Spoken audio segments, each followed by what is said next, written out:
Investiture of the Gods, Chapter 98. So, the dust has finally settled. The great military campaign is over. And the last tyrant of the Shang dynasty, King Zhu, has met a pretty fiery end. We're focusing on that single, incredibly tense moment of transition when the victor, King Wu, has to switch from being a conqueror to, well, a founder. It's the highest stakes moment you can possibly imagine. I mean, you have all the feudal lords, the Zhu Hao, swarming the capital. They've just breached the Ninebei Palace. Everyone is watching. Everyone is watching. They're all waiting to see if this new leader is just, the same old tyranny with a different flag. The fighting is over, but the real work, the moral work of starting a dynasty is just beginning. Okay, let's unpack that, because King Wu's first thought, it wasn't about seizing the throne, it wasn't about parades, it was about stopping his own army from causing more harm. Exactly. He walks into this scene of utter destruction, and his immediate command is just one of incredible restraint. He turns to his Grand Marshal, Ziya, and basically lays down the law. An ironclad law. Absolutely. He says the soldiers can do one thing, and one thing only: put out the palace fires. That's it. They are strictly forbidden from any kind of violence, what the text calls wanton cruelty, or even taking a single hairpin from the palace staff or eunuchs. And the punishment for breaking that rule? It's immediate. Beheading, and then public display of the head, no second chances. This is all about drawing a line in the sand right from moment one. Zhu killed for pleasure. Wu will only kill to enforce order and protect the innocent. It's a terrifying but very clear promise. And the scene they walk into must have been just psychologically devastating. They're not just taking over a palace. They're walking through a museum of atrocities. It's horrifying, and the sources really lean into these details. The first thing they encounter is the physical proof of Zhu's cruelty. 20 huge, glittering bronze pillars. The infamous Pao Luo torture devices. Right, and King Wu's reaction is profound. He says that just looking at them makes his heart tremble. He calls King Zhu excessively cruel. You get the sense it's not just about the victims, but about the kind of mind that could even invent such things. And it just gets worse from there, doesn't it? Near the star-picking tower, where Zhu made his last stand, they find the snake pit. Ugh, the description is just ghastly. It's this deep trench, and it's filled with live snakes and scorpions just writhing everywhere. And mixed in with them are human skeletons. It's an image of pure chaos and decay. And right next to this horror show are the symbols of his decadence. The giant wine pool and the so-called meat forest. The contrast couldn't be more stark. You have this unbelievable rotting excess right beside unimaginable suffering. It's like you can almost smell the smoke and the stale wine. And what's fascinating is that the text says King Wu actually pauses. He composes poems to lament the victims. This wasn't just a cleanup operation for him. No, it was a moment of public moral reflection. He's solidifying the idea that this conquest wasn't about power. It was a mandate from heaven to end this exact kind of suffering. Okay, but this is where King Wu makes a move that is just brilliant political theater. Yeah. King Zhu, the tyrant, has killed himself in the tower. Ziya, the general, is ready to just leave the body to rot. Which is the natural reaction, right? Dishonor the enemy. It's what anyone would expect. But King Wu says no. Absolutely not. He insists that Zhu's remains be found, that they be separated from the innocent victims, and that he be buried with the full rights of an emperor. Hold on, isn't that a huge risk?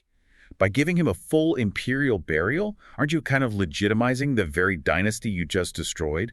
Couldn't that create a rallying point for loyalists down the road? It seems like a risk, but it's an act of what you might call strategic mercy. See, if he had desecrated the body, he would have looked just as barbaric as Zhu. Right, he'd be stooping to his level. Exactly. By honoring the office, even while destroying the man, he shows respect for tradition. He signals to every official watching that the new regime operates on a higher moral plane. He destroyed the dynasty, yes, but he respected the ritual. That is a powerful, unifying message. So with that moral high ground established, the focus shifts. It pivots from the horror of the torture chambers to the unbelievable wealth of the imperial treasury. The Deer Terrace. The Deer Terrace. And this is where he has to redefine what this victory means for the living. The descriptions are just They're overwhelming, the architecture is soaring, the beams are literally plated in gold, and the treasures are piled so high that the text says people felt dizzy and heartsick just looking at it all. What kind of treasures are we talking about? We're not just talking about coins, right? Oh no, we're talking piles of luminous pearls, mountains of exotic gems, huge branches of coral, even entire trees carved from jade. And King Wu sees it and immediately diagnoses the problem. This hoard is the symptom of the disease. It's not just wealth, it's concentrated suffering. That's the perfect way to put it. He says Zhu exhausted the nation's wealth for his own selfish desires. And Ziya backs him up, quoting an old saying, "Value yourself through virtue, not through pearls and jade." This is where things get really wild. Yeah. Because King Wu doesn't just put a new lock on the treasury door. He makes a decision that is, well, it's just radical. It's the economic foundation of his mandate of heaven. He gives the order to scatter it all. All of it. All of it. The entire hoard from the Deer Terrace is to be distributed, some to the feudal lords, but most importantly, to the common people who were bled dry by Zhu's taxes. But how radical was that? I mean, shouldn't he be using that treasury to pay off his war debts, to fund his new government? This feels like a massive fiscal gamble. It's a huge gamble, but it's for maximum political impact. Think about it. Instead of hoarding that capital, he instantly converts it into public goodwill. He's not just giving the money, he's symbolically dissolving the memory of those crippling taxes. It's a demonstration of trust. An incredible demonstration of trust. And it's not just the jewels and gold. The food was even more important. The huge stockpiles of grain and millet at the Ju Cow granary. Let me guess. He gives it away. Immediately. He orders it to be distributed to the starving population, and the stated goal is very specific, to grant them a day of peace and comfort. It's not a 5-year plan. It's instant, visible, life-saving aid. That secures his legitimacy faster than any battle ever could. Okay, so he's established moral order and provided economic relief. Now comes the ultimate political question: succession. And the first test is what to do with Prince Wugang, King Zhu's son. Right, who has been captured. And the feudal lords are still in vengeance mode. Their first demand is execute him. Of course. They want to satisfy public anger, avenge the hatred of heaven and earth. They want the Shang bloodline wiped out. And once again, King Wu steps in. He just says, cannot. It's his second major intervention. He defends Wu Gang, calls him an ignorant child, and blames the old king's wicked advisors. He invokes this crucial principle that crime should not extend to the family. By pardoning the boy and even promising him a bit of territory to keep the Shang lineage alive, he proves he's not a tyrant. He neutralizes the heir by showing him kindness. It gives the remaining Shang loyalists very little reason to keep fighting. So once the old dynasty's heir is handled, that leaves a giant power vacuum at the top. And it becomes impossible to ignore. The Eastern Marquis, Jiang Wenhuan, he's the one who steps up and basically says, "Okay, it's time. You need to take the throne." The pressure must have been immense. Overwhelming. And Jiang Wenhuan lays out this perfectly structured case for King Wu's legitimacy. He gives 3 arguments that are basically undeniable. Okay, let's break them down. What's the first one? Historical precedent. He connects King Wu directly to the legendary sage kings of the past: Yao, Shun, Yu, and Tang. He's not just some rebel. He's the next in a line of virtuous rulers executing heaven's punishment. It instantly elevates his status. It gives him a pedigree. Okay, what's argument number 2? Popular support. This is the empirical evidence. He points out that the common people welcomed the Zhu army with food and wine. They saw them as liberators, not conquerors. So the will of heaven has been revealed through the will of the people. They're already on his side. That's a powerful point. And the third argument, the one that seals the deal. Divine signs. This is the supernatural proof. Jiang Wenhuan argues that Wu's virtue was so great that 2/3 of the realm was already loyal to him before the final battle.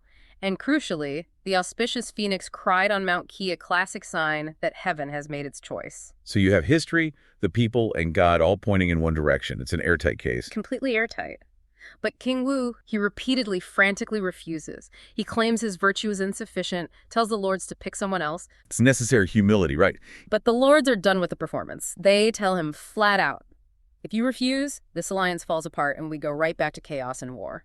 And that's when Ziya, the grand strategist, finally steps in to end the debate.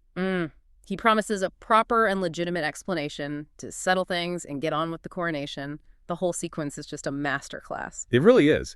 Because it wasn't chaos. No, not at all. It was a checklist. We're going to break down how they went from being basically armed rebels to legitimate, divinely ordained rulers. And that transition is, you could argue, way more important than the actual military victory. Right. What we're looking at here is a masterclass in political communication.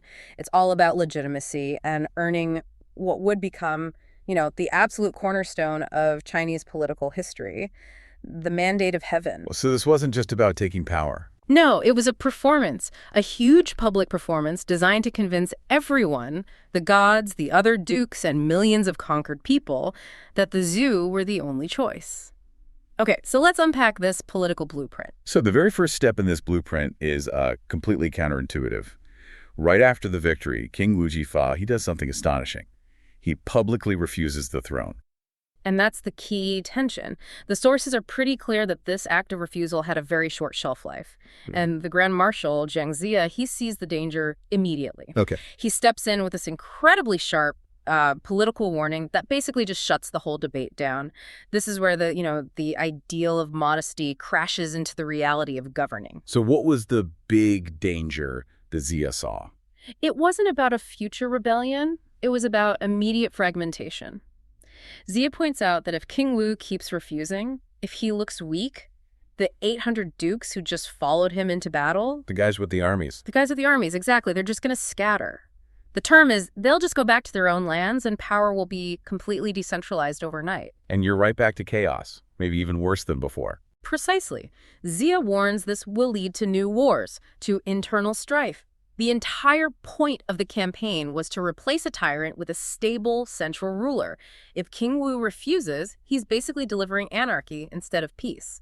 He'd be failing before he even started. And Ziya forces him to see that. He says, look, the greater virtue here is taking power to stop a catastrophe.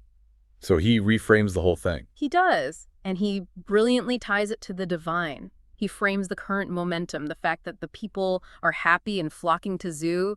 He frames that as the real divine signal. The moment of... Yeah, exactly. Heaven has given you this perfect moment. To refuse it is to go against heaven. You just can't waste this timing. That is just fantastic political theater. Yeah. But they still need an out for King Wu, a way for him to accept without looking like a hypocrite. How do they solve that? And they find this masterful political loophole suggested by Ziya and backed by the others. It's a compromise. King Wu has to accept the position now. It's an emergency. He has to stabilize the state. But, and this is the key, he's given permission to abdicate later if a greater sage, a Talo, ever appears. Wow. So he gets it both ways. Perfect, right. The state is unified under this reluctant moral ruler, but the ideal of rule by the most virtuous is still intact.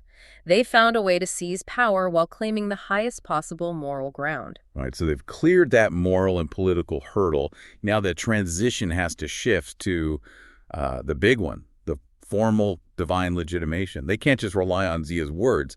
They need a real spectacle. Absolutely. So the very next day, the focus shifts to Zhu Gangang King Wu's brother, his chief strategist, and he immediately gets to work building the Zen altar, the Tuandong, right in the middle of the defeated Shang capital, Chaiosh. This isn't some rushed ceremony.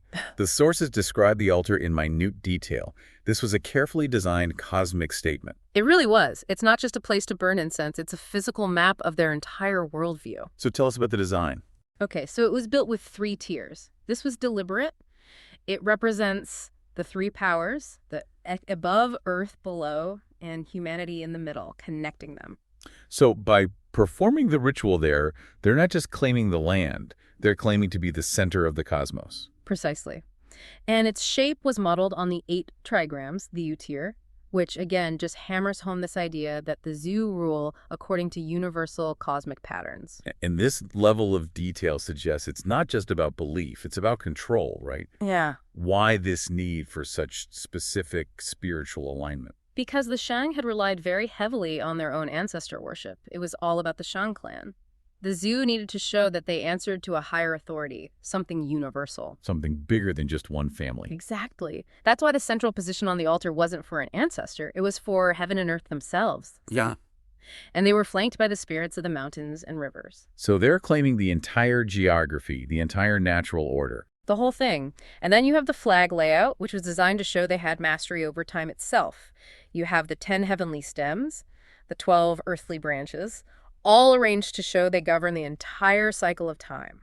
And crucially, they included the four-season deities, with the Yellow Emperor at the center. So they're linking themselves back to the very origin of civilization. They're leapfrogging the Shang entirely. It's a total reset. So the stage is set. Zhu Gongdan steps up to deliver the main event, the reading of the prayer, the Kuk.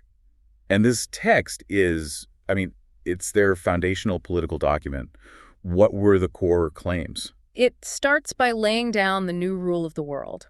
Heaven blesses the people, and a ruler is only legitimate if they serve the people. So the main charge against the old King Zhu isn't that he was weak, it's that he was immoral. He cut himself off from the mandate. He forfeited it. And this ties back perfectly to King Wu's reluctance. The prayer insists he's not a usurper.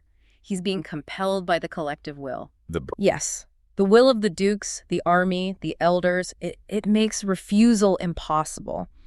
Heaven rejected the Shang, and the people chose the Zhu.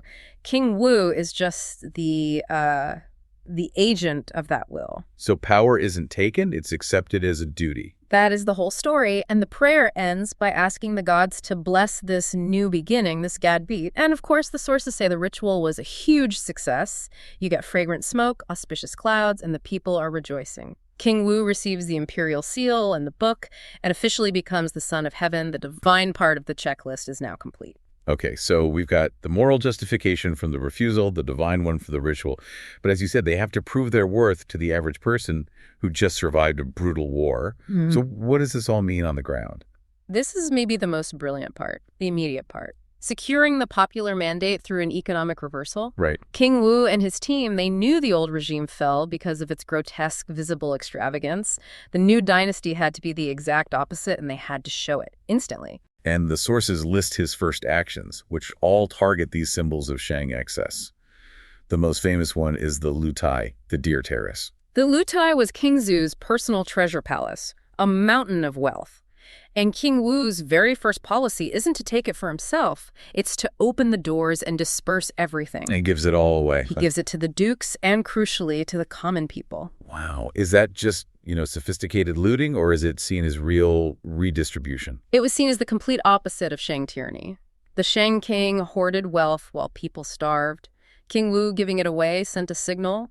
This wealth belongs to the people, not the ruler. It just psychologically broke the connection to Shang greed. And I assume there were more practical concerns like food? Absolutely. War means famine. So they immediately open the Juqiao granary, another huge Shang storehouse, and they start distributing grain to the poor. So you get luxury goods and you get food aid. That builds loyalty faster than any speech. And then, symbolically, they tear down the Ziking Tower, the star-reaching tower. Why that building? Because that tower was the symbol of the king's detachment. It's where he would literally look down on his suffering people. Tearing it down was a physical, public destruction of that symbol. It told everyone in the city, the old arrogance is coming crashing down today. And beyond the economics, they focus a lot on moral rehabilitation. They had to restore the reputations of people who had suffered under the Shang. Yes, these acts of symbolic justice were key to drawing that moral contrast. King Wu releases Ziya from prison. Ziya was a Shang royal who was jailed for, criticizing the king. Honoring him showed that virtue was more important than loyalty to a corrupt ruler. He also honors the tomb of Bigan and builds a memorial for Shang Rong. These are very specific choices. Very. Bigan was famously executed for giving honest advice. By honoring him, King Wu is saying, we value honest dissent. And then the general amnesty, the Mistray releasing prisoners, court staff, it completes the message. We're starting with mercy, not revenge. And then comes the final symbolic act, the Shangwu. This must have been the ultimate proof that the war was really over. It literally means put down the weapons and cultivate culture. They couldn't just say the war was over, they had to show it. So what did they do? They returned the war horses to pasture south of Hua Mountain. They released the war oxen back to the fields. This visual act of turning instruments of war back into tools of agriculture was just undeniable. The message is, we are builders, not conquerors. Exactly. And the sources say it worked. Within a month, you have peace, people are happy, and auspicious signs are supposedly everywhere. Phoenixes, sweet dew. The popular mandate was secure. So with that popular support locked in, King Wu has to build the actual political structure for the long term. And Ziya is still there, advising him on how to secure Cheoge, the old capital, which is still full of Shang loyalists. Right, and the decision they make about the Shang heir Wu Geng is a critical piece of strategy. They could have just executed him. But they don't. No, Wu Geng, King Zhu's son, is allowed to stay in Choj. And the reason is to maintain the ancestral sacrifices. That seems like a massive political risk. You're leaving the son of the king you just overthrew in the old capital city. It's a calculated risk, but look at the political payoff. By allowing the Shang line to continue their rights, the Zhu show respect for tradition. They avoid looking like they're committing cultural genocide. It's moderation. It is. It prevents the Shang loyalists from having this great rallying cry about their heritage being destroyed. It's an act of integration, not just conquest. But they can't just leave him there alone, surely. Of course not. King Wu appoints his two younger brothers, Guan Shuxian and Kai Shu Du, as supervisors, or Du. Their job is to keep a very close eye on Wu Geng and on that whole volatile city. Right, stability through surveillance. Pretty much. And the sources give us this really striking moment when King Wu is finally ready to leave Choj and go back to his own capital. The local people apparently weep and beg him not to go. And that reaction, that's the proof that all those populist policies worked. These people had just been through hell. They saw the Zhu as the source of stability, and their cry that if he left, they'd have no parents. Chuan, that's a profound statement of trust. The new government had successfully become this protective parental force. And as he's leaving, King Wu gives this final instruction to his brothers, and it basically becomes the founding principle of the entire Zhu dynasty. It really is their mission statement. He gives them this very strict warning. Do not oppress the common people. This wasn't just, a nice suggestion. This was state philosophy. And why? Because the people are the root of the state. The people are the root of the state. The people are the root of the state. Uyu. This idea grounds the whole theoretical mandate of heaven in the very practical need for popular support. And he backs up that philosophy with a pretty terrifying threat aimed at his own family. He had to. He had to prove this wasn't just talk.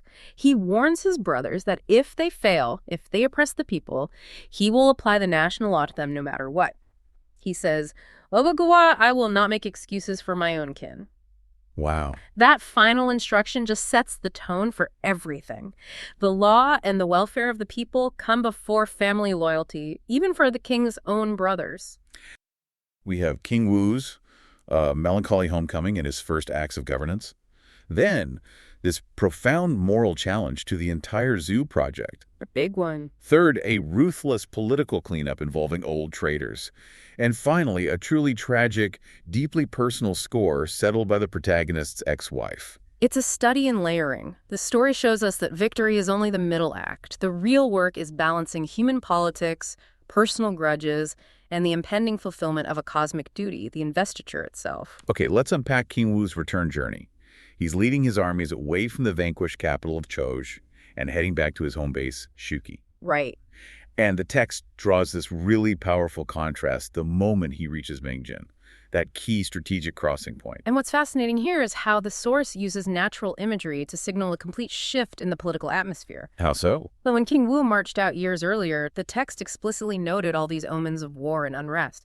It was an uncertain, blood-soaked journey. Right, I remember the detail about a white fish leaped into the boat. Exactly. It's a sign of turmoil. But now... It's all gone. It's all gone. The land itself is tranquil. The source describes the dragon returning to the sea, which is the ultimate metaphor for the legitimate ruler settling back into his domain. And then there are these other images. Yeah, simple but profound images. Cows returned to the peach orchard, and horses grazed on Hua Mountain. These aren't just pretty details. They symbolize the demilitarization of the entire kingdom. So the soldiers and the livestock are literally returning to farming and peace. It's instant narrative proof that the Zhu dynasty has delivered stability. That is smart storytelling. But King Wu doesn't just, celebrate. He immediately pivots from being a general to being a benevolent sovereign. But here is where the narrative shifts to the deeply human cost. Because despite all this triumph, when King Wu meets his key officials at Shiki Mountain, he's not rejoicing. No, not at all. He's sad. Why? He's suffering from a profound case of victor's melancholy. He laments all the loyal Zhu officials who died and who did not live to share this peace they sacrificed everything for. He's carrying the weight of all those bodies. The cost of building this new world order. Right. And his official, San Yusheng, offers this truly necessary political corrective to this grief. What does he say? He brings him back to reality. He essentially says, Your Majesty, this sadness is misplaced. Death in service and loyalty is an honor that secures a name in history. So stop grieving and start governing. Pretty much. He says your duty isn't to mourn indefinitely. Your duty is to repay their sacrifice by immediately rewarding their descendants. It's a perfect highlight of that tension, isn't it, between personal emotion and the cold, hard necessity of statecraft. The show must go on. The new regime has to look forward. That tension brings us directly to the moral reckoning. Because while King Wu is busy administering the state, two famous figures appear to question the legitimacy of the entire war itself. Yeah, this happens as the troops are moving through Jinjiling and Shuyang Mountain. And we're talking about Boyi and Shuki. Boyi and Shuki, two figures whose moral rigor is legendary in Chinese history. They were Taoists, men of uncompromising principle. And they don't hold back. They boldly confront Jiang Ziya and demand to know the fate of the old king. Right. And when Ziya explains that King Ziyu set himself on fire and that King Wu has been accepted by the nobles, these two men drop a philosophical bomb that challenges the entire ethical foundation of the Zhou dynasty. It's an astonishing moment of moral absolutism. What is their specific cry? They say, Boss, alas, exchanging tyranny for tyranny, what is your intention? They're using the phrase yubao yubao, Which means? replacing violence with violence. So they're arguing that the means fundamentally invalidate the ends. They're saying, essentially, we did not care that King Ziyu was worse. Exactly. You secured your rule through bloodshed and regicide. Therefore, your foundation is corrupt, and you have failed to achieve a truly virtuous transition. Wow. That's a remarkable position. They're demanding a higher moral standard that sort of transcends political reality. And their final act is the ultimate statement of that uncompromising loyalty to principle.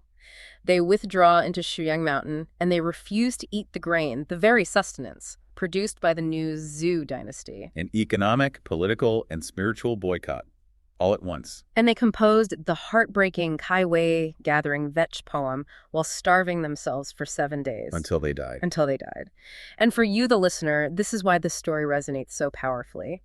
Even in total victory, the narrative insists on the existence of profound moral cleavage.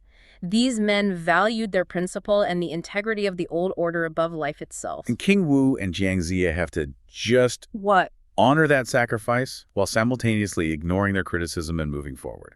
That's the challenge. It raises an uncomfortable question. If your founding premise is virtue, how do you handle those whose virtue is so high they condemn you?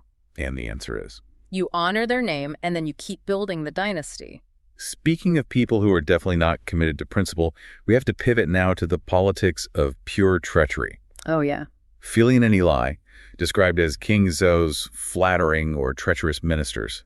You might think of them as the ultimate corporate survivors. They absolutely are. They vanished when King Zhou was defeated, but seeing the new King Wu has settled the capital and restored order, they suddenly just crawl out of the woodwork. And they appear at the new court, presenting jade and gold tablets, these expensive gifts, trying to get high-level positions under the new regime. It's the textbook definition of bad faith job seeking. It really is. And King Wu, the idealist, is hesitant. Why would you reward men who were sycophants to the tyrant? This is where Jiang Ziya steps in with a strategy of pure, cold pragmatism. Ziya's counsel is brilliant political theater. Publicly, he advises King Wu to accept them. He frames it almost as a moral opportunity. How does he spin that? He says, we are throwing away the common stones and using beautiful jade.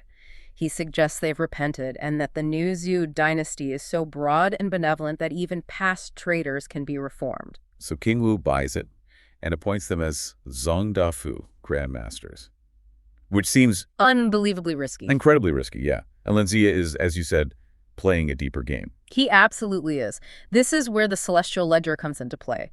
The text reveals Jiang Ziya's private intent. Okay. He states clearly that he has a use for them and a way to handle them later. And the accompanying poem is the dead giveaway for the listener. It clearly states that Ziya had already set a trap and that they hardly can escape the calamity of the investiture of the god's sword. So they're being used temporarily to show the strength and stability of the new court, a necessary administrative evil. But their fate is already written. Their ultimate judgment isn't political, it's karmic. And Ziya is simply the agent administering that fate. So you use them now punish them later, all according to the divine schedule. That is some ruthless calculus. That's what it takes. We shift now from the high politics of the court and the celestial schedule to the most intimate and, I think, arguably the most tragic consequence of all this power shift. Yes. The fate of Jiang Ziya's former wife, Ma Shi. This is truly a heart-wrenching piece of personal drama and one of the most famous moments of irony in the whole novel. So Ma Shi had scorned Jiang Ziya years earlier for his poverty. She abandoned him, divorced him, because she thought he was a worthless scholar who would never achieve anything. And now she's married to a simple, poor farmer named Zhang Sanlao.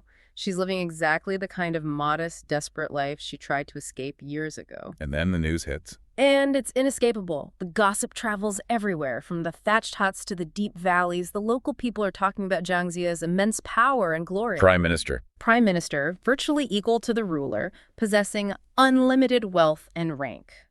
A success, ancient and modern, rarely matched.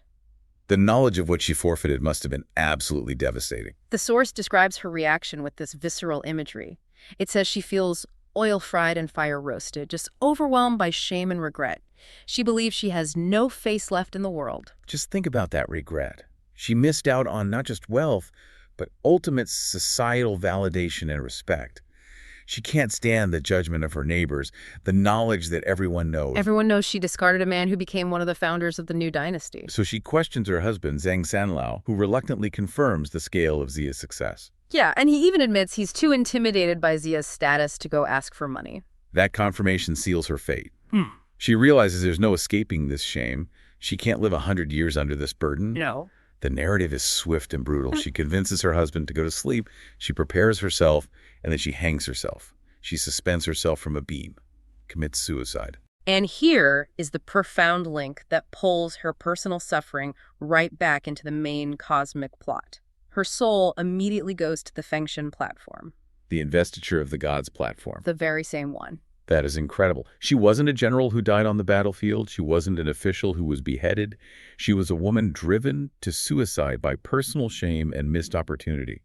And yet her fate, too, was preordained and administratively accounted for on the divine ledger that Jiang Ziya is about to open. Which brings us back full circle to the primary task. The political victory is secure, but the cosmic resolution is pending. Right.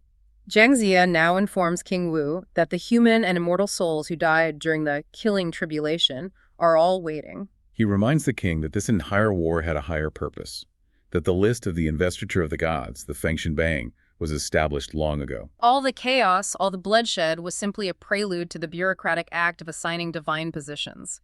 It's an administrative task at its core. And the king fully supports this transition from human affairs to celestial administration. He has to. So Jiang Ziya requests leave to travel to his master at Kunlun Mountain to retrieve the necessary documents to fulfill his mission. The Jade Talisman and the Gold Register. This is the definitive moment then. The story of military history ends, and the story of cosmic ordering begins. That's it. King Wu grants permission, urging him to return quickly because he recognizes that the new dynasty cannot truly be stable until the celestial bureaucracy is organized. The human and divine realms are interlinked. Completely. The true work isn't just handing out rewards and punishments on Earth, but handing out eternal roles to the hundreds of souls who are caught up in this grand conflict.